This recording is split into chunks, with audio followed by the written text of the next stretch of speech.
السلام علیکم ورحمۃ اللہ وبرکاتہ۔ الحمدللہ رب العالمین والصلاة والسلام علی اشرف الانبیاء والمرسلین وعلی آلہ واصحابہ اجمعین ومن تبعہم بإحسان الی یوم الدین۔ فاعوذ باللہ من الشیطان الرجیم من ہمزہ ونفخہ ونفسہ وَاعْلَمُوا أَنَّمَا غَنِمْتُم مِّن شَيْءٍ فَأَنَّ لِلَّهِ خُمُسَهُ وَلِلرَّسُولِ وَلِذِي الْقُرْبَى وَالْيَتَامَى وَالْمَسَاكِينِ وَابْنِ السَّبِيلِ إِن كُنتُمْ آمَنتُم بِاللَّهِ وَمَا أَنزَلْنَا عَلَى عَبْدِنَا يَوْمَ الْفُرْقَانِ يوم التقى الجمعان والله على كل شيء قدير۔ رب اشرح لي صدري ويسر لي أمري واحلل عقدة من لساني يفقهوا قولي۔ سبحانك لا علم لنا إلا ما علمتنا إنك أنت العليم الحكيم۔ اللهم إني أسألك علما نافعا ورزقا طيبا وعملا متقبلا۔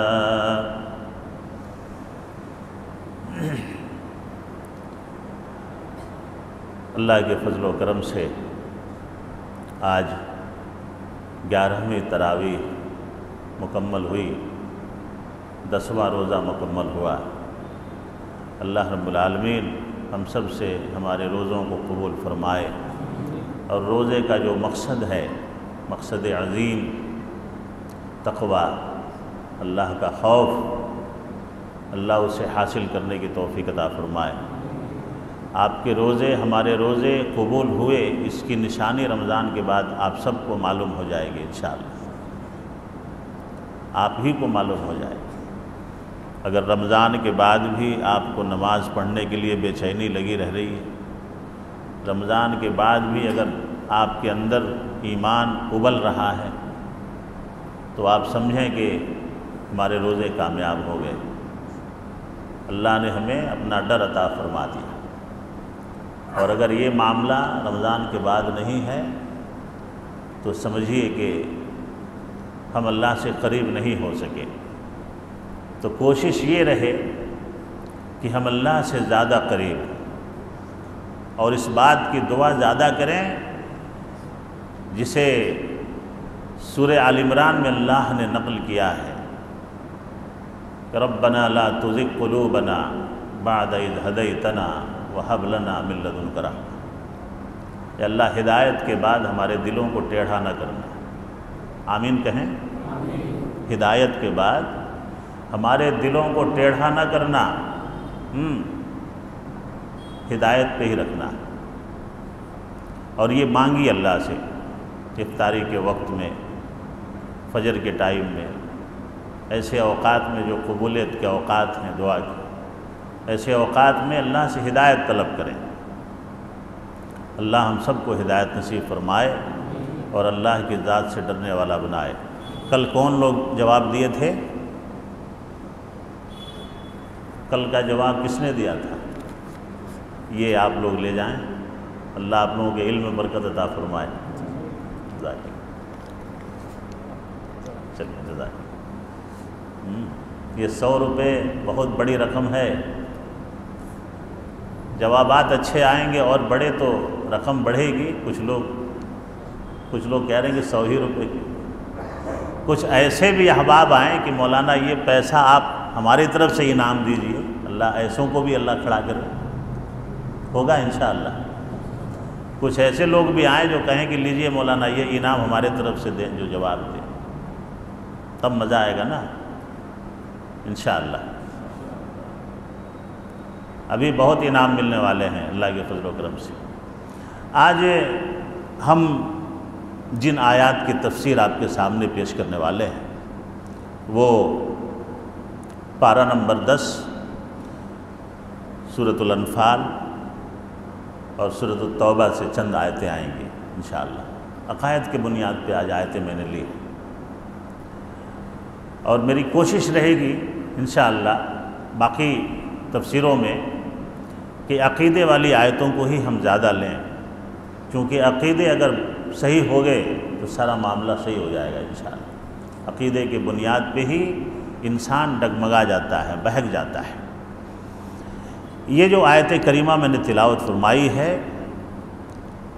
پارہ نمبر 10 جس آیت سے شروع ہوتا ہے، اس کا پہلا ورڈ ہے وَاعْلَمُوا۔ پارہ نمبر 10 کیا مطلب ہے وَاعْلَمُوا کا؟ آج بھی دیکھ کے نہیں آئے، کل دیکھ کے آئیے گا۔ نہیں، میں نے صرف پوچھا وَاعْلَمُوا، یعنی کل 11ویں پارے کی شروعات دیکھ کے آئیے گا۔ ہر دن بول رہا ہوں لیکن بزی ہو جا رہے ہیں۔ وَاعْلَمُوا، انعام لینے کی وہ جلدی ہے ان کو، صادق بھائی ایک دم۔ اور جان لو، کیا ہے اس کا مطلب؟ ہے جان لو، جان رکھو۔ اللہ رب العالمین کس بات کے لیے کہہ رہا ہے کہ جان لو؟ انما غنمتم من شیء فان للہ خمسہ۔ مال غنیمت کے تعلق سے اللہ رب العالمین نے، چونکہ سورہ انفال اور سورہ توبہ ان دونوں سورتوں کو جب ہم پڑھیں گے تو دونوں کے مضامین میں کافی یکسانیت ہے۔ دونوں کے مضامین میں دونوں کی سٹوری تقریباً ایک دوسرے سے ملتی ہوئی ہے۔ اور سورہ انفال آپ ضرور پڑھیں گے انشاءاللہ، کہیں سورہ انفال پڑھنے سے ایمان تازہ ہو جاتا ہے۔ سب سے پہلی جو جنگ ہوئی غزوہ احد سن 2 ہجری میں، جو نئے نئے مہاجر تھے، نئے نئے انصار تھے، اور اللہ رب العالمین نے انہیں جو تقویت دی اور جو غلبہ عطا فرمایا مشرکین کے اوپر، اس جنگ کا نقشہ جس میں اللہ رب العالمین کی مرضی شامل حال تھی، وہ جنگ جو ہے عمدن نہیں ہوئی تھی۔ ایسا نہیں کہ مسلمان صحابہ کرام انصار و مہاجرین محمد الرسول اللہ صلی اللہ علیہ وسلم کے ساتھ بیٹھ کر کے جنگ کا مشورہ کیا تھا، ایسا نہیں ہوا تھا۔ بڑی لمبی کہانی ہے جو مختصر تفسیر میں ممکن نہیں ہے۔ جو ستائے گئے مسلمان تھے، جن کے مال و اسباب چھین لیے گئے تھے مکے میں، اور جن کو بے گھر کر دیا گیا تھا، ان کے دل میں ایک ٹیس تھی کہ ہمیں بھی موقع ملے، ہمیں بھی اللہ طاقت دے کہ ہم ان سے زور آزمائی کریں۔ اس وقت ابو سفیان مسلمان نہیں ہوئے تھے، اللہ کے نبی صلی اللہ علیہ وسلم کا سسر۔ یہ چونکہ مدینہ مکے کے راستے میں پڑتا تھا، ملک شام سے جو تجارتیں ہوتی تھی مکے والوں کی، تو یہ مدینہ آ کر کے ہی گزرنا تھا۔ اسی لیے مکے والوں کو، مکے کے مشرکین کو یہ خدشہ ہو گیا کہ اگر مسلمانوں کی طاقت بڑھ گئی تو ہماری تجارت بند ہو جائے گی، ہماری تجارتیں بند ہو جائیں گی۔ اور یہ پہلا قافلہ تھا ہجرت کے بعد کا، سن 2 ہجری کا۔ ابو سفیان رضی اللہ عنہ ابھی مسلمان نہیں ہوئے تھے، اور وہ تجارتی قافلہ لے کر کے ملک شام سے نکلے تھے۔ اس کی بھنک مدینے میں مسلمانوں کو لگ گئی، اور اس وقت یہ بہت بڑے دشمن تھے مسلمانوں، ابو سفیان رضی اللہ عنہ۔ تو مسلمانوں کو جب معلوم ہوا ہے تو اللہ کے نبی محمد الرسول اللہ صلی اللہ علیہ وسلم نے مشورہ دیا کہ اس قافلے کو روکا جائے، تاکہ ان لوگوں نے مسلمانوں کو جو چھین لیا تھا، مسلمانوں کے مال جو انہوں نے چھینے تھے مکے میں، اور سارے گھر بار سے الگ کر کے ان کو ہجرت پہ مجبور کیا تھا، اس کے رد عمل میں محمد الرسول اللہ صلی اللہ علیہ وسلم نے کہا کہ ہم بھی بدلہ لیں گے۔ اور یہ پلان جنگی پلان نہیں تھا، بس مسلمان ان کے مال سے فائدہ اٹھانا چاہ رہے تھے، اور یہ رد عمل تھا اس کا کہ جو مکے سے جو مہاجرین ہجرت کر کے آئے تھے، ان کے گھر بار سے ان کو نکلنے پہ انہوں نے مجبور کیا تھا مکے والوں۔ پلان بنا اور کسی طرح سے صحابہ کرام بغیر تیاری کے نکل گئے، کوئی بغیر ہتھیار کے بھی تھے، کسی کے پاس ہتھیار بھی تھا، ایک ایک اونٹ پہ دو دو آدمی بھی تھے، پیدل بھی تھے۔ مسئلہ جنگ کا نہیں تھا، لیکن اس کی بھنک ابو سفیان کو لگ گئی، اور ابو سفیان نے فوراً ایک قاصد مکہ روانہ کیا۔ روایتوں میں آیا ہے کہ 50,000 درہم کے سامان تھے اور 1,000 اونٹ تھے اس قافلے میں جو ابو سفیان لے کے چلے تھے ملک شام سے۔ یہ بہت بڑا مال تھا مسلمانوں کے لیے، اور ابو سفیان نے معاملے کی نزاکت کو بھانپ لیا اور مکہ خبر کر دیا کہ آ کر کے اپنے مال و اسباب کو بچا لو، نہیں تو محمد کے ساتھی سب اٹھا کے لے جائیں گے۔ ان کو معلوم ہو گئی یہ بات۔ خیر، مکے سے اب یہ لوگ جنگ کی تیاری کر کے نکلے، اور یہ بات میں پہلے بتا چکا ہوں کہ یہ مڑ بھیڑ اللہ کرانا چاہ رہا تھا، جو اس آیت میں اللہ نے بیان کیا ہے۔ یہ پلاننگ اللہ کی طرف سے ہو رہی تھی، ان کے دلوں میں یہ باتیں اللہ ڈال رہا تھا کہ تمہیں ان سے مڑ بھیڑ کرنی ہے، اور وہاں پہ حق و باطل کا فیصلہ کرنا چاہ رہا تھا اللہ تعالیٰ، تاکہ ان کے دلوں میں اسلام کی ہیبت ہمیشہ کے لیے بیٹھ جائے، اور جو شہید ہوں وہ بھی حق کو دیکھ لیں، جو قید ہوں وہ بھی حق کو دیکھ لیں کہ محمد الرسول اللہ صلی اللہ علیہ وسلم کے ساتھ کس کی نصرت ہے۔ اللہ کے نبی سچے ہیں، غلط نہیں ہے، اللہ کے نبی کا وعدہ سچ ہے، غلط نہیں ہے۔ یہی چیز اللہ رب العالمین دکھانا چاہ رہا تھا کفار کو، مشرکین کو۔ ابو سفیان تو اپنا قافلہ لے کے نکل گئے ہوشیاری کے ساتھ، لیکن اس کے بعد ابو جہل اور اس کے ساتھ جو بڑے بڑے مشرک تھے، امیہ بن خلف، ان لوگوں نے پری پلاننگ کر کے اب جنگ کے ارادے سے 1,000 مشرکین کو لے کر کے کہ مدینے پہ چڑھائی کر کے مسلمانوں کو ختم کر دیا جائے۔ جس کا حامی ہو خدا اس کو مٹا سکتا ہے، نور حق شمع الہی کو بجھا سکتا ہے۔ اور یہ پلاننگ اللہ کر رہا تھا، ان کو خبر نہیں تھی، کیونکہ ان کا ایمان تو اللہ پہ تھا نہیں۔ بہرکیف مختصر یہ ہے کہ 18 رمضان کو یہ مڑ بھیڑ ہو گئی، 18 رمضان کو، یہی مہینہ ہے رمضان اللہ، اور جنگ ایسی ہوئی کہ اللہ کے نبی محمد الرسول اللہ صلی اللہ علیہ وسلم کے لیے ایک خیمہ لگایا گیا، اونچی جگہ تھی، اس کو مقام العریش کہتے ہیں۔ کوئی آج جائیں اگر حج اور عمرے پہ، تو بدر کے مقام پہ وہاں پہ بڑی عالیشان مسجد ہے جس کو مسجد العریش کہا جاتا ہے، جہاں پہ محمد الرسول اللہ صلی اللہ علیہ وسلم کا خیمہ لگایا گیا تھا۔ اللہ کے نبی نے اور صحابہ کرام جب ان کی تعداد کو دیکھا تو آپ گھبرا گئے کہ 313، بعض روایتوں میں 314 اور بعض روایتوں میں 317 کے الفاظ آئے ہیں۔ صحابہ کرام کی تعداد اتنی تھی، اور اس جنگ میں مشرکوں کے طرف سے شیطان انسانی شکل میں شامل تھا۔ کیا تھا؟ اس بات کو یاد رکھیں، سراقہ بن مالک کی شکل میں شیطان مشرکوں کو ابھار رہا تھا، کافروں کو ابھار رہا تھا کہ چلو مسلمانوں کو مٹا دو، ختم کر دو، نہیں تو تمہارا مستقبل اندھیرے میں پڑ جائے گا اگر یہ مسلمان طاقتور ہو گئے۔ اور یہ سراقہ جو تھا، جو شیطان ابلیس انسان کی شکل میں مشرکوں کی فوج میں شامل تھا، ان کو ابھار رہا تھا۔ محمد الرسول اللہ صلی اللہ علیہ وسلم نے اپنے صحابہ کرام کو دیکھا۔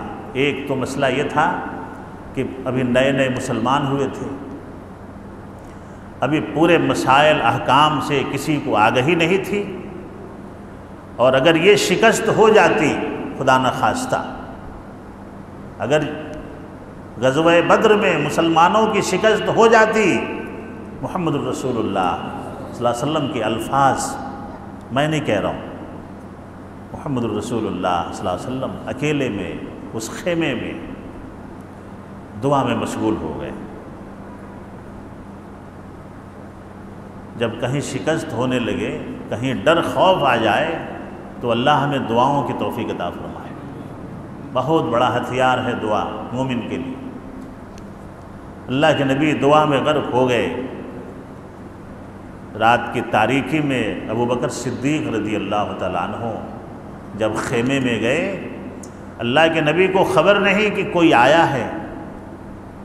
آپ کی چادر مبارک نیچے گر گئی تھی، آپ کا بدن کھل گیا تھا، دعا میں اتنی گہرائی سے آپ منہمک تھے اللہ رب العالمین سے کہ اے اللہ اب میں وہ بات کہنے جا رہا ہوں جس کو محمد الرسول اللہ صلی اللہ علیہ وسلم نے فرمایا تھا کہ اے اللہ آج یہ 313 کی تعداد، یہ مٹھی بھر جماعت اگر شکست کھا گئی تو پھر اس زمین پہ تیری عبادت کرنے والا کوئی نہیں بچے۔ آنکھوں سے زارو قطار آنسو بہہ رہے تھے، اور اللہ رب العالمین نے محمد الرسول اللہ صلی اللہ علیہ وسلم پہ آیت نازل کی کہ آپ نہ گھبرائیں۔ ابو بکر صدیق نے کہا کہ اللہ کے نبی رہنے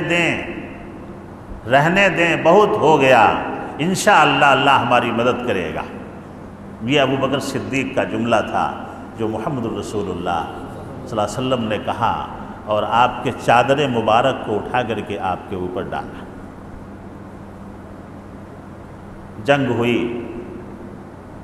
تعداد بڑھ گئی مسلمانوں کی۔ سب سے پہلے فرشتوں کی تعداد کو اسی شیطان نے دیکھا تھا۔ کس نے؟ سراقہ بن مالک نے۔ مشرکوں کی تعداد میں تھا، مشرک ہنس رہے تھے، مکے کے کافر مسلمانوں کو دیکھ کے ہنس رہے تھے۔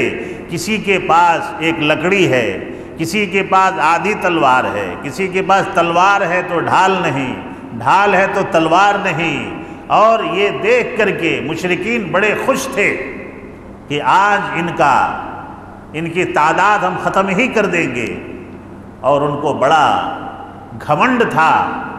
اللہ کے نبی محمد الرسول اللہ صلی اللہ علیہ وسلم نے اپنی دعا میں اس الفاظ کا اظہار کیا تھا کہ اے اللہ یہ بڑے گھمنڈ سے آئے ہیں، یہ تجھے اور تیرے نبی کو مٹانا چاہتے ہیں، اللہ ان کو آج دیکھ لے۔ اور نبی کی دعا کبھی رد ہوئی؟ محمد الرسول اللہ صلی اللہ علیہ وسلم نے یہ الفاظ بھی کہے تھے کہ اللہ یہ گھمنڈ سے اڑ رہے ہیں، اچھل رہے ہیں، ان کو بڑا گھمنڈ ہو گیا ہے، تیرے نبی کے دشمن ہیں، ان کو آج تو دیکھ لے، ان کا انتظام کر دے۔ جب دیکھا سراقہ نے جو شیطان جو انسانی شکل میں مشرکوں کے ساتھ تھا اور ان کو ابھار رہا تھا کہ جبرائیل گھوڑا لے کے دوڑ رہے ہیں آسمان میں، سب سے پہلے اس نے دیکھا، اور دیکھتے ہوئے ایک مشرک کے ہاتھ میں اس کا ہاتھ تھا، ہاتھ چھڑایا اور لگا بھاگنے۔ جب نے اس نے وعدہ کیا تھا مشرکین سے کہ جنگ ختم ہونے تک میں تمہارے ساتھ رہوں گا، میں تمہارا ساتھ دوں گا۔ جب مشرکوں نے دیکھا کہ یہ بھاگنے کیوں لگا، یہ اچانک دوڑ کیوں گیا، تب اس نے کہا کہ میں یہاں نہیں رک سکتا، میں نے جو دیکھا ہے وہ تم نہیں دیکھ رہے ہو، میں نے جو دیکھا ہے وہ تم نہیں دیکھ رہے ہو۔ اگر وہ وہاں رک جاتا تو جبرائیل مار دیتے اسے، کیا کرتے؟ وہ سمندر میں جا کے کود گیا۔ جنگ چھڑی، اللہ کے فضل و کرم سے فتح یابی ہوئی، اللہ نے مسلمانوں کو فتح دی۔ 1000 فرشتے اس جنگ میں، اس غزوے میں اللہ کی طرف سے بھیجے گئے تھے۔ کتنے؟ 1000۔ اللہ نے محمد الرسول اللہ صحابہ کرام کی مدد فرمائی، اور یہ پہلی جنگ تھی کفار و مشرکین اور مسلمانوں کے بیچ۔ 70 قید کیے گئے اور 70 کا انتظام اللہ نے کیا، اسی بدر کے کنویں میں ڈال کر کے اللہ کے نبی نے ان کو، اور اللہ کے نبی ان سے بات کر رہے تھے کہ تم اپنے انجام کو پہنچ گئے، کیا میں نے تمہیں اللہ سے نہیں ڈرایا تھا؟ ان مقتولین سے جو مکے کے مشرک، اور جانتے یہ لوگ کون تھے؟ یہ لوگ کوئی غیر نہیں تھے، قتل کرنے والے اور قتل ہونے والے سب آپس میں ایک دوسرے کے رشتہ دار تھے۔ اسلام ہم تک ایسے ہی نہیں پہنچا ہے۔ جب اس کھڈے میں جہاں ان کو ڈال کے مونچھ دیا گیا، محمد الرسول اللہ صلی اللہ علیہ وسلم بالکل غیظ و غضب میں ان سے بات کر رہے تھے۔ صحابہ کرام نے پوچھا کہ اللہ کے نبی وہ تو مر گئے ہیں، جہنم رسید ہو گئے ہیں، آپ انہیں کیا بات کر رہے ہیں؟ محمد الرسول اللہ صلی اللہ علیہ وسلم نے کہا کہ تم لوگ جیسے میری گفتگو سن رہے ہو وہ لوگ ویسے ہی میری بات سن رہے ہیں۔ سبحان اللہ، وہ لوگ میری بات سن رہے ہیں، گویا کہ کوئی زندہ جیسے سنتا ہو، اللہ ان تک میری بات پہنچا رہا ہے۔ یہ آیت جو میں نے پڑھی، جب جنگ ختم ہو گئی، غزوہ ختم ہو گیا، تو مال غنیمت بہت زیادہ صحابہ کرام کے حصے میں آ گیا تھا۔ تو صحابہ کرام کہے کہ میرا ہے، جس کے حصے میں جو آ گیا تھا وہ سب اس پہ قبضہ کرنا چاہ رہے تھے کہ یہ میرا ہے، میں کسی کو نہیں دینے والا، یہ میرا ہے، میں کسی کو نہیں دینے والا، اور کسی کے حصے میں کچھ بھی نہیں آیا تھا۔ جو نبی محترم صلی اللہ علیہ وسلم کی پہرہ داری کر رہے تھے ان کے حصے میں بھی کچھ نہیں آیا تھا۔ تب اللہ اور رات میں صحابہ کرام آپس میں مشورہ کر رہے تھے، یہ میرا ہے، یہ تیرا ہے، یہ اس کا ہے، میں کسی کو نہیں دینے والا، میں کسی کو نہیں دینے والا۔ اللہ رب العالمین نے محمد الرسول اللہ صلی اللہ علیہ وسلم پہ یہ آیت نازل فرمائی، وَاعْلَمُوا أَنَّمَا غَنِمْتُم مِّن شَيْءٍ فَأَنَّ لِلَّهِ خُمُسَهُ، جان لو کہ مال غنیمت میں 5 حصے کیے جائیں گے۔ کتنے؟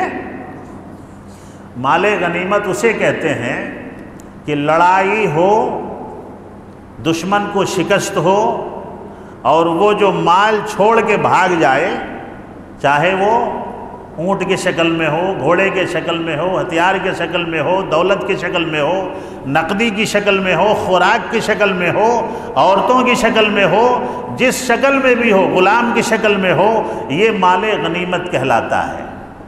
لڑائی ہونے کے بعد جو مال چھوڑ کر کے شکست خوردہ فوج بھاگ جائے، اس مال کو مال غنیمت کہتے ہیں۔ اور ایک ہوتا ہے مال فے، ایک ہوتا ہے مال فے، فا یا زبر فے۔ مال فے یہ ہوتا ہے کہ لڑائی نہیں ہوئی، لڑائی نہیں ہوئی اور دشمن سب چھوڑ کے ڈر کے مارے بھاگ گیا، سب چھوڑ چھاڑ کے ڈر کے مارے بغیر لڑے بھاگ گیا، اس مال کو مال فے کہتے ہیں۔ اللہ رب العالمین نے فرمایا کہ اس میں 5 حصے کیے جائیں گے۔ 3 حصے گھڑ سوار کو دیا جائے گا، اونٹ پہ سوار ہو کر کے، گھوڑوں پہ چڑھ کر کے جس نے اللہ کے راستے میں جہاد کیا، لڑائی کی، گتھم گتھا کیا۔ 3 حصے سوار کو دیے جائیں گے اور 1 حصہ پیدل چلنے والوں کو دیا جائے گا۔ جو پیدل چل کر کے جنگ کیا اس کو 1 حصہ دیا جائے گا۔ وَلِلرَّسُولِ، اور رسول کا 1 حصہ ہوگا، یعنی محمد الرسول اللہ صلی اللہ علیہ وسلم کو 1 حصہ دیا جائے گا، اور محمد الرسول اللہ کو جو حصہ دیا جائے گا اس میں بھی حصے لگیں گے، یعنی محمد الرسول اللہ کو جو حصہ دیا جائے گا وہ اللہ کے نبی اپنے اوپر خرچ نہیں کر سکتے، اس میں بھی اللہ نے حصہ بنایا۔ یعنی 3 حصے جو گھڑ سواروں کو دیا گیا، اونٹ سواروں کو دیا گیا، سواری پہ جس نے لڑائی کی اسے 3 حصہ دیا گیا، 1 حصہ پیدل چلنے والوں کو دیا گیا، پیادوں کو دیا گیا، وہ اپنے اوپر خرچ کریں، ان کا ذاتی مال ہوا۔ لیکن جو حصہ محمد الرسول اللہ صلی اللہ علیہ وسلم کو دیا گیا اس میں بھی اللہ نے حصے بتائے، وَلِذِي الْقُرْبَى وَالْيَتَامَى وَالْمَسَاكِينِ وَابْنِ السَّبِيلِ، اللہ کے نبی کو جو حصہ دیا جائے گا اس میں قرابت داروں کا حصہ ہوگا، یتیموں کا حصہ ہوگا، مسکینوں کا حصہ ہوگا، مسافروں کا حصہ ہوگا۔ یہ محمد الرسول اللہ صلی اللہ علیہ وسلم کے حصے میں اللہ نے یہ بانٹا لگایا، یہ حصہ لگایا۔ اس کے بعد اللہ نے کہا ان کنتم آمنتم باللہ یہی حد اللہ نے مقرر کیا، اگر تم اللہ پہ ایمان رکھتے ہو تو آپس میں تنازع نہ کرو، مال غنیمت کو ایسے تقسیم کیا جائے گا۔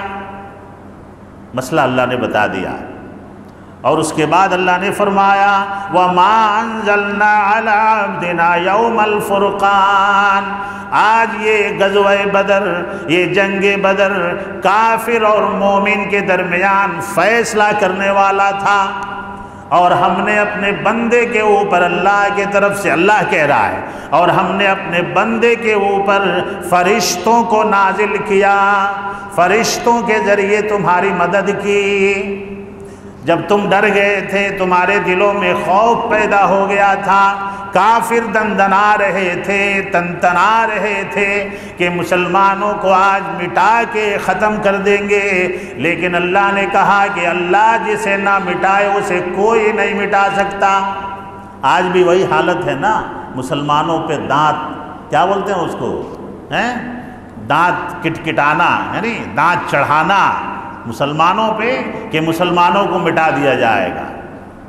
آج بھی ہمارا ایمان مضبوط ہو جائے تو آج بھی فرشتے آ سکتے ہیں انشاءاللہ۔ نہیں آئیں گے؟ فرشتے کس کے ہیں؟ فرشتے کس کے حکم پہ چلتے ہیں؟ ہمارا ایمان کمزور ہو گیا، فرشتوں کا آنا بند ہو گیا۔ نہ روزی کا فرشتہ ہمارے دروازے پہ آ رہا ہے، نہ رحمت کا فرشتہ آ رہا ہے۔ کیوں؟ اس لیے کہ اللہ کی رحمتوں کو ہم نے ٹھکرا دیا۔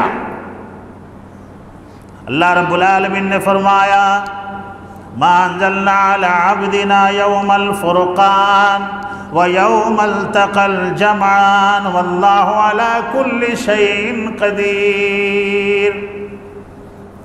جب جمع ہوئے اور مٹانے کے لیے گتھم گتھی ہو رہی تھی، ان کے جم غفیر کو اللہ نے پھاڑ دیا اپنی رحمت سے، اور اللہ جب جو چاہے وہ کرتا ہے۔ اللہ رب العالمین ہر چیز پہ قادر ہے، وہ جب چاہے جو کر دے۔ یہ تفصیل اس آیت کریمہ کی تھی جو میں نے آپ کے سامنے 10ویں پارے کی پہلی آیت پڑھی۔ 10واں پارہ یہاں سے شروع ہوتا ہے، اور اس میں یہ سبق ہے کہ اللہ کی نصرت کے لیے ایمان کا مضبوط ہونا بہت ضروری ہے۔ محمد الرسول اللہ صلی اللہ علیہ وسلم نے بدر کے مقام پہ اللہ کی نصرت کی مدد نہیں چھوڑی، تعداد پہ نہیں گھبرا گئے۔ اللہ کی راہ میں تعداد نہیں لڑا کرتی ہے۔ اس آیت سے ہمیں یہ سبق ملتا ہے کہ اللہ کی راہ میں اللہ کا اعتماد لڑا کرتا ہے، تعداد نہیں لڑا کرتی ہے۔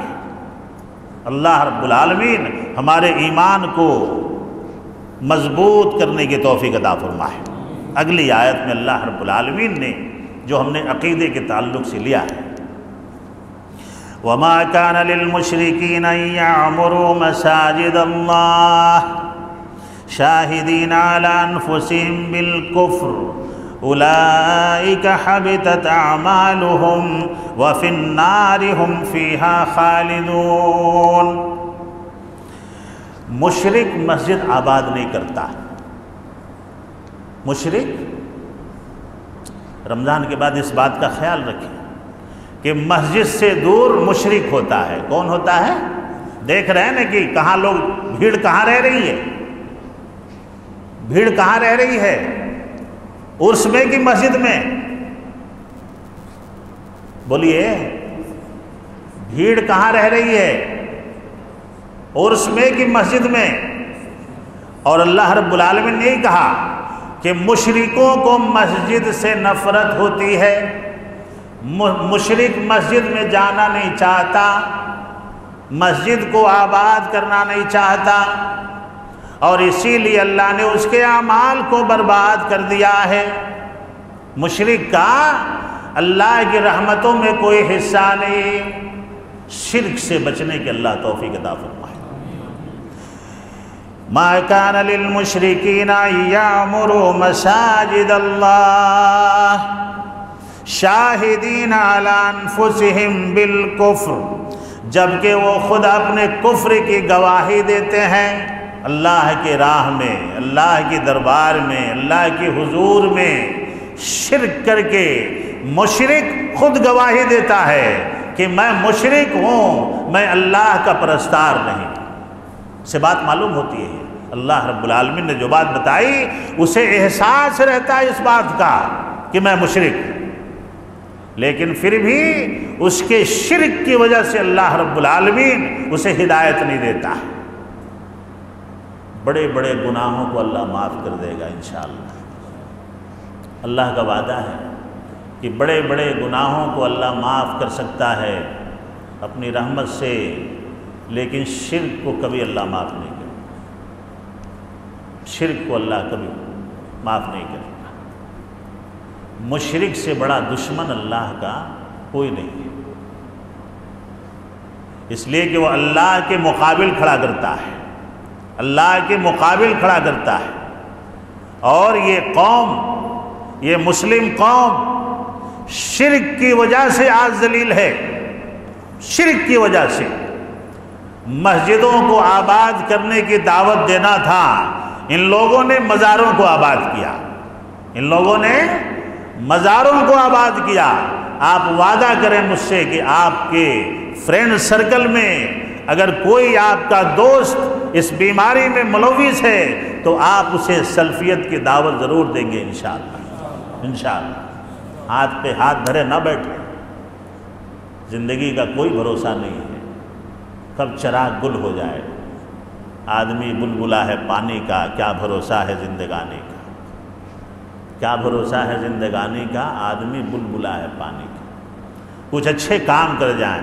محمد الرسول اللہ صلی اللہ علیہ وسلم نے فرمایا فواللہ لَأَن يَهْدِيَ اللَّهُ بِكَ رَجُلًا وَاحِدًا، اگر آپ کے ذریعے سے ایک آدمی کو بھی اللہ نے ہدایت دے دی، فواللہ لَأَن يَهْدِيَ اللَّهُ بِكَ رَجُلًا وَاحِدًا، اگر ایک آدمی کو بھی اللہ نے آپ کی طرف سے ہدایت دے دی، وہ آپ کے لیے سرخ اونٹوں سے بھی بہتر ہے، سرخ اونٹوں سے بھی بہتر ہے۔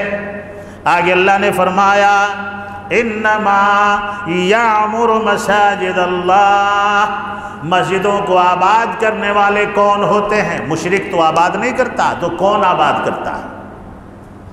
ہم بھی آباد نہیں کرتے۔ آج جو عشاء میں تعداد ہو رہی ہے، رمضان کے بعد یہ تعداد رہتی ہے؟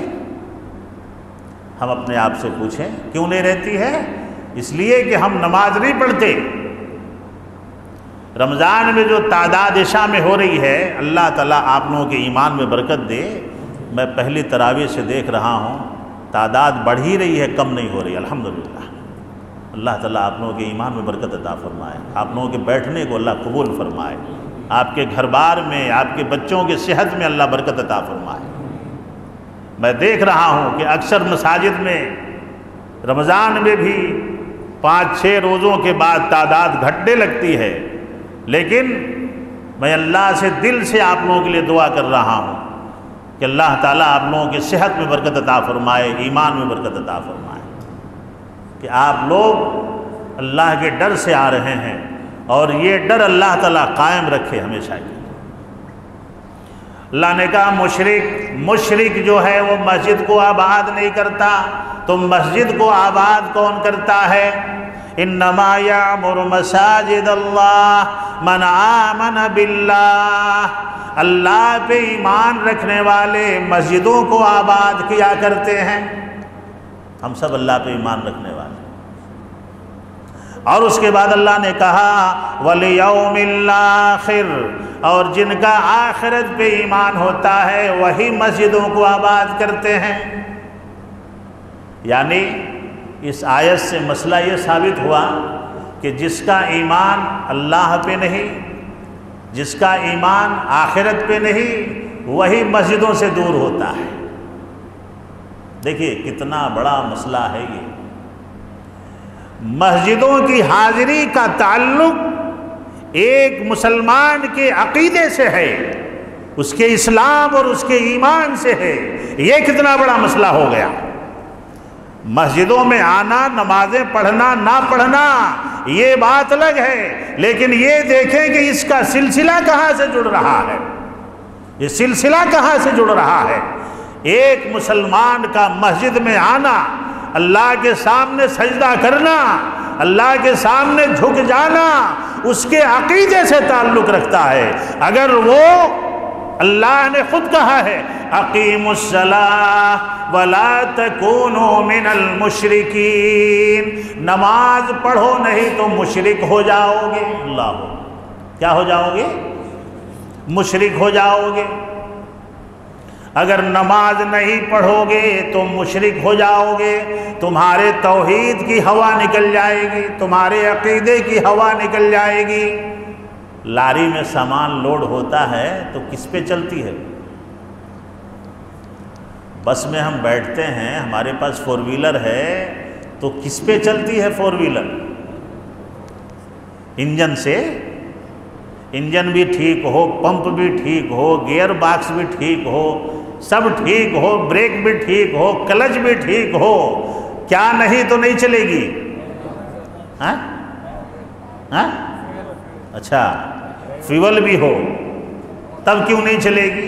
اللہ نے بار بار قرآن میں کہا ہے کہ تمہاری ہوا اکھڑ جائے گی، تمہاری ہوا اکھڑ جائے گی، تم ایک ہو جاؤ، نیک ہو جاؤ، نہیں تو تمہاری ہوا اکھڑ جائے گی۔ اب بتائیں کس سے چلتی ہے؟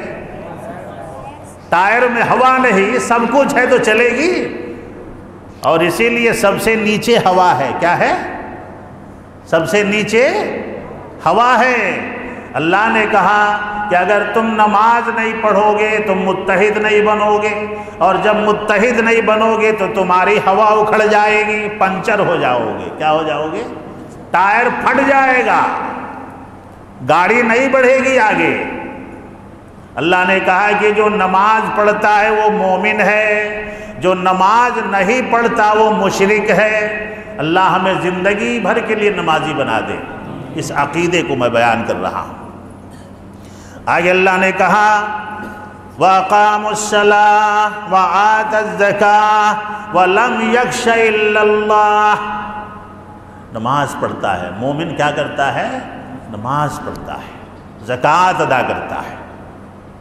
اپنے اپنے گھروں کے مال کو دیکھ لیں ذرا، رمضان کا مہینہ ہے، زکوٰۃ ادا کرنے کے اللہ توفیق عطا فرمائے۔ سب لوگ سب مسئلہ پوچھتے ہیں، زکوٰۃ کا مسئلہ اب تک کسی نے نہیں پوچھا۔ ذرا دیکھیں، حساب کتاب لگائیں، اللہ زکوٰۃ کو اس کے وقت پہ ادا کرنے کی توفیق عطا فرمائے۔ اور اللہ نے ایک صفت جو بتائی وَلَمْ يَخْشَ إِلَّا اللَّهَ، اور مومن اللہ کے علاوہ کسی سے نہیں ڈرتا ہے۔ جب ایمان گھر کر جائے، دل میں ایمان مضبوط ہو جائے تو اللہ رب العالمین اس دل سے پوری دنیا کا خوف نکال دیتا ہے، پوری دنیا کا خوف نکال دیتا ہے۔ اور جس دل میں اللہ کا خوف ہو اس دل میں اور کسی کا خوف نہیں ہوتا ہے۔ اور اللہ رب العالمین نے فرمایا فَعَسَىٰ أُولَٰئِكَ أَن يَكُونُوا مِنَ الْمُهْتَدِينَ، اور ان قریب ہے کہ جو نماز پڑھے، اللہ کے گھر کو آباد کرے، اللہ تعالیٰ اسے ہدایت یافتہ لوگوں میں شامل فرما دے گا۔ اس سے بڑی دولت کیا چاہیے؟ اور ایک عقیدہ اللہ رب العالمین نے بیان کیا، اسلام میں آبا اور اجداد پرستی نہیں چلے گی۔ کیا نہیں چلے گی؟ بابا، دادا، امی، خالہ، نانی، دادی، یہ سب نہیں چلے گا۔ اسلام میں کیا چلے گا؟ نہیں تو قرآن، نہیں تو محمد کا فرمان صلی اللہ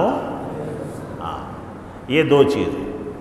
اللہ نے کہا کہ اگر تمہارے اپنے لوگ، باپ، بھائی، رشتہ دار کفر میں ملوث ہیں، شرک میں ملوث ہیں، تو تمہارے اوپر ان کی اتباع حرام ہے۔ کیا ہے؟ تمہارے اوپر ان کی اتباع حرام ہے، ان کی دوستی بھی جائز نہیں، ان کی بات ماننا بھی جائز نہیں۔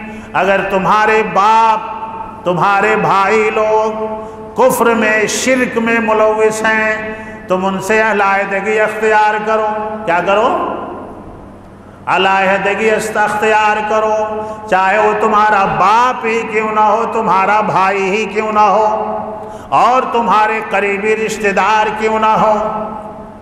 اللہ نے فرمایا یا ایھا الذین آمنوا لا تتخذوا آباءکم واخوانکم اولیاء ان استحبوا الکفر علی الایمان ومن یتولہم منکم فاولئک هم الظالمون۔ اے لوگو جو ایمان والے ہو، یہ دیکھیں یہ جملہ دیکھیں، یہ عام نہیں ہے، یا ایھا الذین آمنوا کہا گیا ہے۔ کیا کہا گیا ہے؟ یعنی ایمان والوں کے رشتہ داروں میں بھی مشرک ہوتے ہیں، یہ بات یاد رکھیں۔ ہر وہ آدمی جو لا الہ الا اللہ پڑھ لے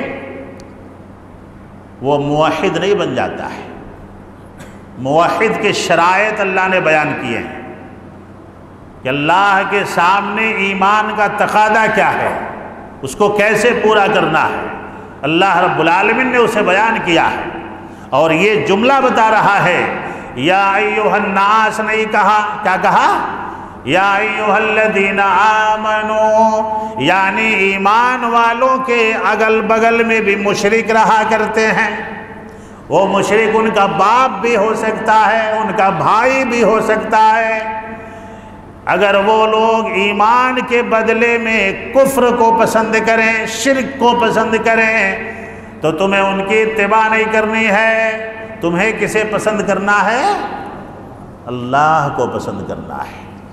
الحب للہ والبغض للہ، محمد الرسول اللہ صلی اللہ علیہ وسلم نے فرمایا، بخاری کی روایت ہے، دشمنی اللہ کے لیے، دوستی اللہ کے لیے، دشمنی اللہ کے لیے، دوستی اللہ کے لیے۔ آگے اللہ اور تفصیل بتا رہا ہے، قُلْ إِنْ كَانَ آبَاؤُكُمْ وَأَبْنَاؤُكُمْ وَإِخْوَانُكُمْ وَأَزْوَاجُكُمْ وَعَشِيرَتُكُمْ وَأَمْوَالٍ اقْتَرَفْتُمُوهَا وَتِجَارَةٌ تَخْشَوْنَ كَسَادَهَا وَمَسَاكِنُ تَرْضَوْنَهَا أَحَبَّ إِلَيْكُم مِّنَ اللَّهِ وَرَسُولِهِ وَجِهَادٍ فِي سَبِيلِهِ فَتَرَبَّصُوا حَتَّى يَأْتِيَ اللَّهُ بِأَمْرِهِ وَاللَّهُ لَا يَهْدِي الْقَوْمَ الْفَاسِقِينَ۔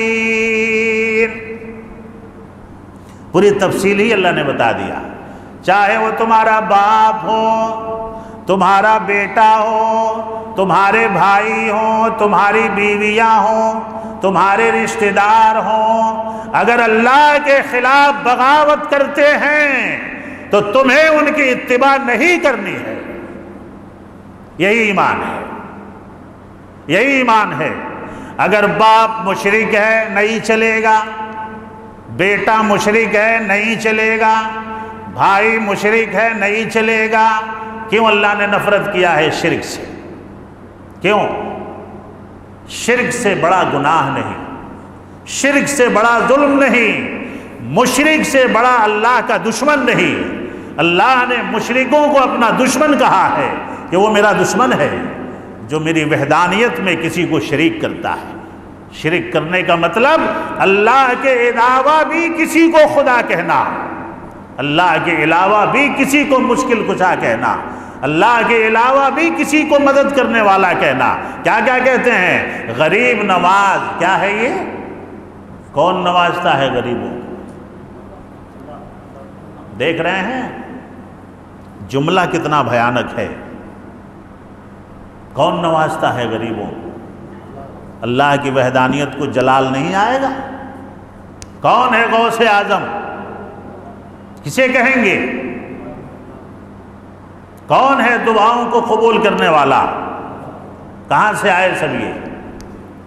جب مسلمان گھوڑے شاہ ولی کو، کتے شاہ ولی کو، گھدے شاہ ولی کو، ننگے شاہ ولی کو، اور پتہ نہیں کون کی شاہ ہیں، پگلے شاہ ولی یعنی اور مٹکے شاہ ولی، طوطے شاہ ولی، ہائے ہائے ہائے ہائے، ہائے رے مسلمان، یہ شرک تو مکہ کے مشرکوں نے بھی نہیں کیا۔ طوطے شاہ ولی اور بھی کوئی ہے، لنگڑے شاہ ولی ہے نہیں، اور یہ سب شاہ کہاں سے؟ یہ تو سب فارسی لفظ ہے۔ شاہ کیا ہے؟ یہ عربی نہیں ہے۔ شاہ جانتے ہیں؟ شاہ بولتے ہیں فارسی میں، شاہ اردو میں بادشاہ، اسی سے ہے شہنشاہ۔ کیا ہے؟ شہنشاہ، بادشاہوں کا بادشاہ۔ بادشاہ بھی فارسی ہے، کیا ہے؟ اور یہ شاہ کہاں سے لگائے سب؟ یہ نہیں چلتا ہے۔ غریب کو دینے والا کون ہے؟ امیر کو دینے والا کون ہے؟ خالی غریباں کو دینا، امیرہ کو نہیں دینا۔ نام بھی لکھے گڑبڑ ہو گیا تو امیرہ کہیں کو جاتی؟ میں ایک جگہ پوچھا تھا کہ خالی غریبہ جانا نہ وہاں تو بڑے بڑے کار میں بھی جاتی نا، تو غریب نواز ہے، امیر کو تو دیتا نہیں انہیں، تو پھر امیرہ کیوں جا رہی؟ پیسے والے کیوں جا رہی؟ اے سی گاڑیوں میں، کروڑوں کی گاڑیوں میں جا رہی نا وہاں، تو وہاں تو لکھا ہے نہیں غریب النواز، ہیڈنگ ہی عنوان ہی ہے غریب النواز، تو امیر النواز تو ہے نہیں، وہ سوکار النواز ہیں، تو صرف غریب معاملہ۔ اللہ نے کہا میرے گھر میں سب غریب بن کے آؤ، یہاں کوئی امیر نہیں ہے۔ کیا ہے؟ یہاں کوئی امیر نہیں ہے۔ انتم الفقراء، اللہ کے دربار میں سب فقیر ہیں، اور اللہ کچھ بھی عطا کر سکتا ہے۔ کیا کر سکتا ہے؟ کچھ بھی عطا کر سکتا ہے، کچھ بھی دے سکتا ہے، اور اس کے خزانے میں ایک قطرے کی کمی آنے والی نہیں ہے۔ اسے عطا کرنے والا کہتے ہیں کہ جو دیتا چلا جائے اور اس کے خزانے میں کمی نہ آ پائے۔ اللہ نے کہا کہ اگر مشرک تمہارے باپ ہیں، تمہارے بیٹے ہیں، تمہارے بھائی ہیں، تمہاری بیویاں ہیں، تمہارے رشتہ دار ہیں، یا تو ان کی محبت لے لو، نہیں تو اللہ کی محبت لے لو۔ اور اگر ان چیزوں نے تمہیں اللہ سے غافل کر رکھا ہے، اور اللہ رب العالمین نے آگے فرمایا مکان بنانے میں جو لوگ بزی ہیں اللہ سے دور ہیں، گھر بنانے میں بزی ہیں، تجارت میں بزی ہیں، کاروبار کے خسارے کے ڈر سے اللہ سے دور ہیں، ان کو بھی اللہ نے لیا یہاں۔ کہیں مال کمانے کی چاہت تمہیں اللہ سے دور نہ کر دے، گھر بنانے کی چاہت اللہ سے دور نہ کر دے، تجارتوں میں خسارے کے ڈر سے کہیں تم اللہ سے دور نہ ہو جاؤ، یہ چیزیں تمہیں اللہ سے دور نہ کر دیں۔ یہ ایمان کا تقاضا نہیں ہے۔ ایمان کا تقاضا یہ ہے کہ اللہ پوری دنیا ایک طرف، اللہ کی محبت ایک طرف۔ وَمَسَاكِنُ تَرْضَوْنَهَا أَحَبَّ إِلَيْكُم مِّنَ اللَّهِ وَرَسُولِهِ، ساری چیزوں سے زیادہ تمہارے نزدیک اللہ کی محبت ہونی چاہیے، اس کے نبی کی محبت ہونی چاہیے۔ اللہ ہمیں اس کی توفیق عطا فرمائے۔ اور یہی بات گڑبڑ ہو رہی ہے، یہیں سے پورا گڑبڑ شروع ہو رہا ہے کہ ہمیں جس سے محبت کرنی چاہیے اسے ہمیں محبت نہیں ہے، اور جس سے محبت نہیں کرنی چاہیے اس سے ہمیں محبت ہے۔ ایک جگہ نکاح پڑھانے گیا تو میں دیکھا کہ یار یہ نوشو کہاں ہے؟ لگ رہا تھا کہ کوئی پھول کا جھاڑ چل کے آ رہا ہے، لگ رہا تھا کہ کوئی پھول ہے نا، پھول، اس کو پاؤں لگا دیا کوئی پھول کے جھاڑ کو۔ لاسٹ میں جانتے ہیں کیا ہوا؟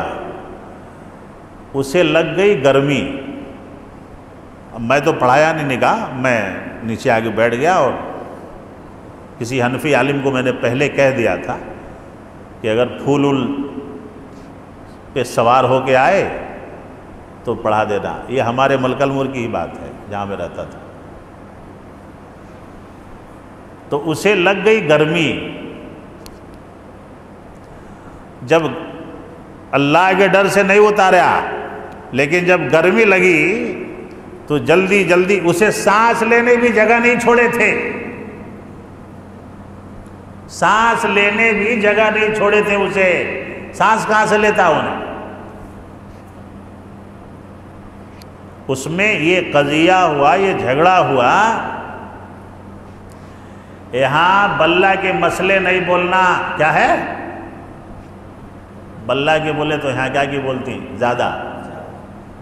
بلّہ کے مسئلے نہیں بولنا، یہاں اس کی اماں کیسا چاہتی ویسا ہونے والا،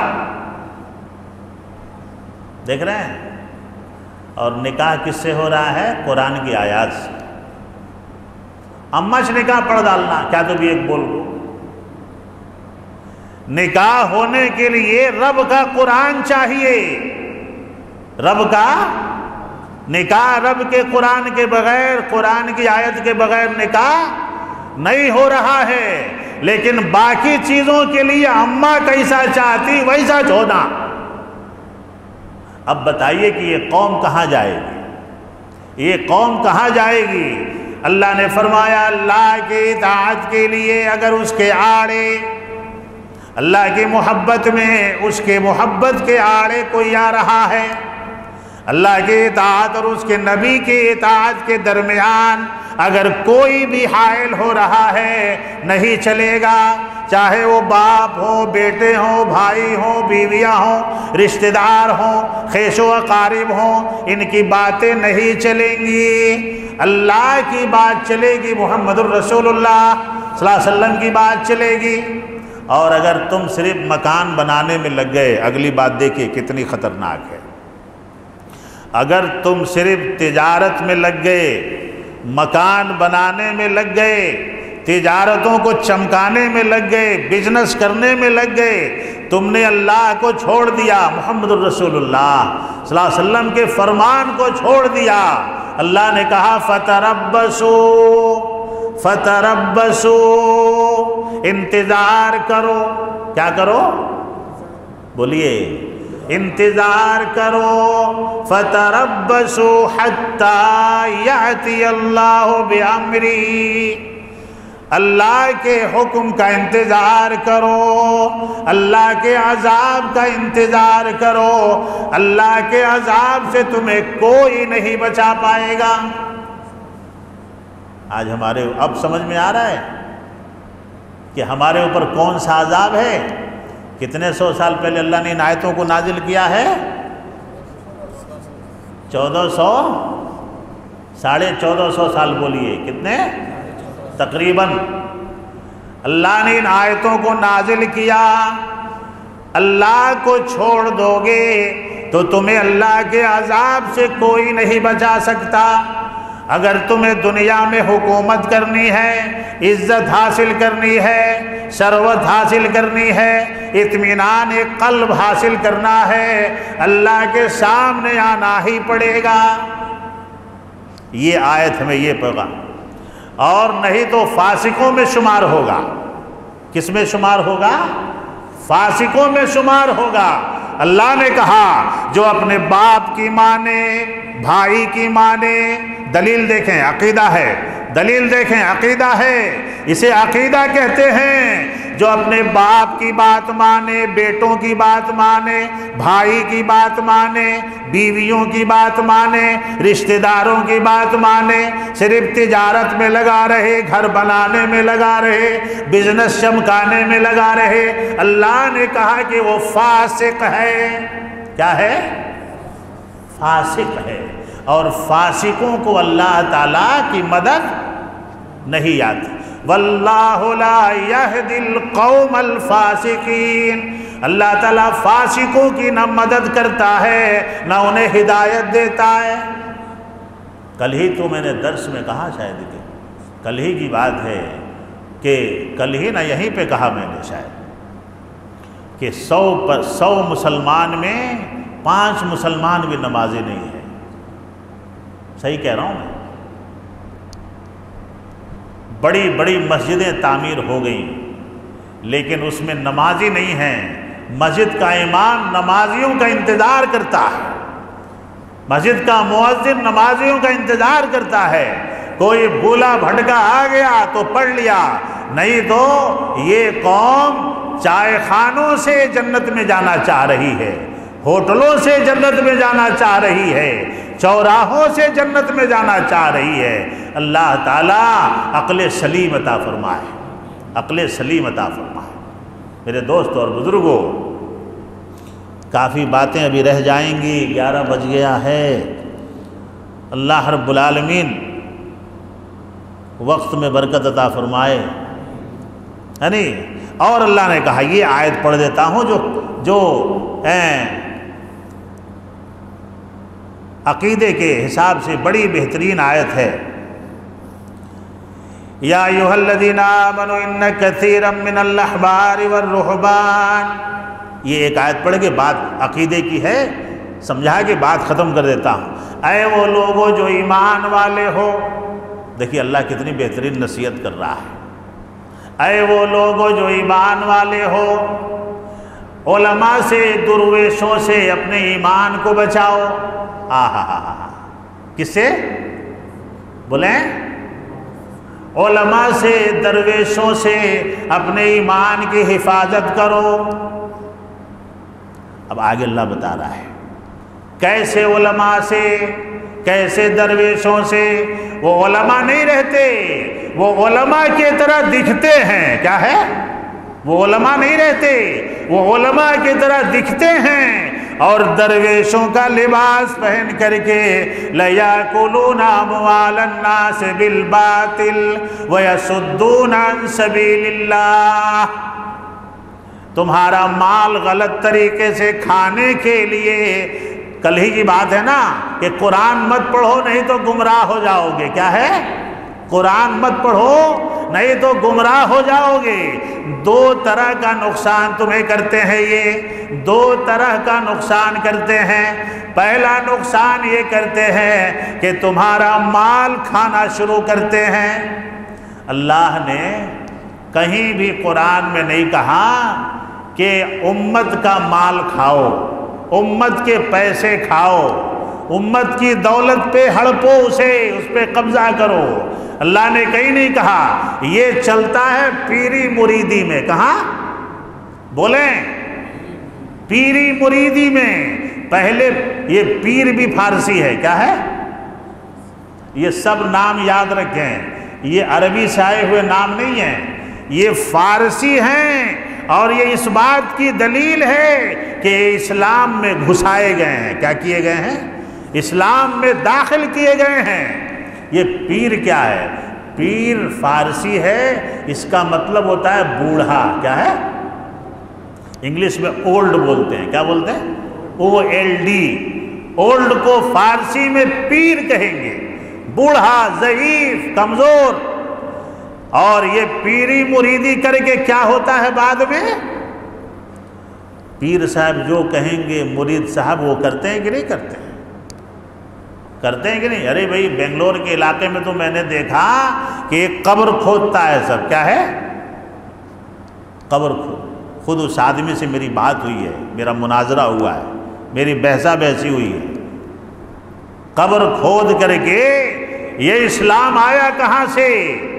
کیسے لایا گیا؟ قبر کھود کر کے اس میں لٹا کر کے اس کے پورے جسم کے بال کو نکالا جاتا ہے۔ کیا کیا جاتا ہے؟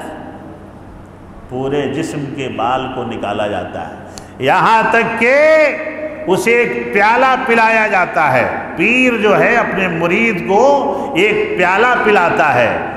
محمد رسول اللہ صلی اللہ علیہ وسلم نے کسی صحابی کو مرید بنایا۔ یہ مرید بھی عربی نہیں ہے، یہ مرید بھی عربی نہیں ہے، مراد سے ہے۔ یہ کیا ہے؟ مراد سے مرید ہے۔ اور اس کے بعد اسے وہ پیالہ پلا کے اسے وعدہ لیا جاتا ہے کہ آج کے بعد میں جیسے کہوں گا تو ایسے چلے گا۔ آج کے بعد میں تیرا پیر، تو میرا مرید۔ اور مریدنیاں بھی ہوتی۔ کیا ہے؟ مرید ہی نہیں ہوتے، مریدنیاں بھی ہوتی۔ وہ مریدنیاں ان کے پاؤں دبانا، ان کے سامنے جانا، ان کو پانی دینا، اور وہ احترام اللہ اکبر کبیرہ۔ یہ منظر میں نے اپنے آنکھوں سے دیکھا ہے کہ پیر بابا تھوڑا سا ہل جائیں تو انہوں کھڑ جاتے۔ اللہ نے کہا کہ ان سے بچ کے رہنا، ان سے بچ کے رہنا، یہ تمہاری دنیا بھی برباد کرنے والے ہیں، تمہاری آخرت بھی برباد کرنے والے ہیں، یہ تمہاری مال سے اپنی تجوری بھرتے ہیں۔ کیا کرتے ہیں؟ اللہ نے کہا وَيَصُدُّونَ عَن سَبِيلِ اللَّهِ، اللہ کے راستے سے روکتے ہیں۔ کیا کرتے ہیں؟ اللہ کے راستے سے روکتے ہیں۔ وَالَّذِينَ يَكْنِزُونَ الذَّهَبَ وَالْفِضَّةَ وَلَا يُنْفِقُونَهَا فِي سَبِيلِ اللَّهِ، تمہارے پیسے لوٹ لیں گے، تمہارے سونے لوٹ لیں گے، تمہارے زیور لوٹ لیں گے، اور اپنی تجوریوں کو بھریں گے، اور اس میں خود اللہ کی راہ میں خرچ نہیں کرتے۔ اللہ نے وہ بھی نشانی بتائی، وہ صرف لیتے ہیں، اللہ کی راہ میں دیتے نہیں، اس لیے کہ ان کا عقیدہ خود اللہ پہ نہیں رہتا، یوم آخرت پہ نہیں رہتا، قیامت پہ نہیں رہتا، اور یہ دنیا میں چلتے پھرتے شیطان ہیں۔ کیا ہیں؟ اللہ کے راستے سے کون روکتا ہے؟ کون روکتا ہے اللہ کے راستے سے؟ ایسے لوگوں سے بچ کے رہنا نوجوانوں، انشاءاللہ بولو، انشاءاللہ۔ جو بھی پیری مریدی کی بات کرے، درگاہ مزار کی بات کرے، ایسی ویسی بات کرے، اس سے ہوشیار رہنے کی ضرورت ہے۔ کوئی اللہ کی بات کرتا ہے اور محمد الرسول اللہ صلی اللہ علیہ وسلم کی بات کرتا ہے، وہی قابل اعتبار ہے۔ آج کے درس میں ہمیں جو سبق ملا کہ یہ کہ ہمارا ایمان مضبوط رہے، اللہ کی مدد ہمیں آئے گی انشاءاللہ۔ اللہ ہمیں اس حال میں مدد کرے گا جب ہمارا ایمان مضبوط ہو۔ اگر ہمارا ایمان عقیدہ مضبوط نہیں ہے، اگر ہم شرک کے غلاظت میں چلے گئے، شرک کی، ابن تیمیہ رحمۃ اللہ علیہ نے اپنی کتاب میں لکھا ہے الاقتداء صراط مستقیم، جس کا اردو ترجمہ بھی ہو گیا ہے صراط مستقیم اور اس کے تقاضے، کہ اگر دنیا میں مسلمانوں کو پھر سے فتح حاصل کرنی ہے تو انہیں شرک کو چھوڑنا ہوگا، شرک کو چھوڑنا ہوگا۔ مسلمان لاکھ ماتھا پٹک لے، اگر مسلمانوں نے شرک سے اپنا دامن نہیں چھڑایا تو یہ کبھی بھی اللہ کی مدد کے حقدار نہیں ہو سکتے۔ اللہ ہمارے عقیدوں کو مضبوط کرے، اللہ ہمارے ایمان کو مضبوط کرے۔ دنیا میں کچھ بھی ہو جائے ہم شرک کے قریب نہیں جائیں گے انشاءاللہ۔ اللہ ہماری عبادتوں کو قبول فرمائے، جو بھی باتیں ہم کہہ رہے ہیں، سن رہے ہیں، اللہ ہم سب کو اس پہ عمل کرنے کی توفیق عطا فرمائے۔ آمین۔ وآخر دعوانا ان الحمد للہ رب العالمین، والسلام علیکم ورحمۃ اللہ وبرکاتہ۔